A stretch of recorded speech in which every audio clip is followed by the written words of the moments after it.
you shouldn't have given it to her tonight.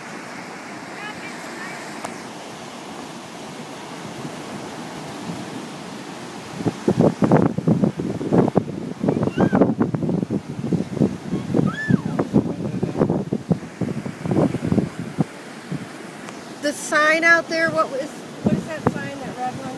It's the edge of the beach, and it basically tells you that, you know,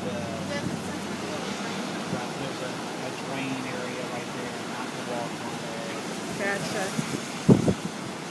Because you can't even tell where normally, at normal tide, you can't tell where that would even be normally.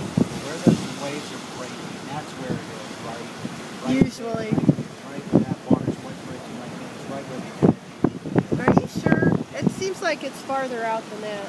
Not this far down? It is that. Because those signs are normally right where the edge of the sand is. That's what I just said. But you said right where the gate is.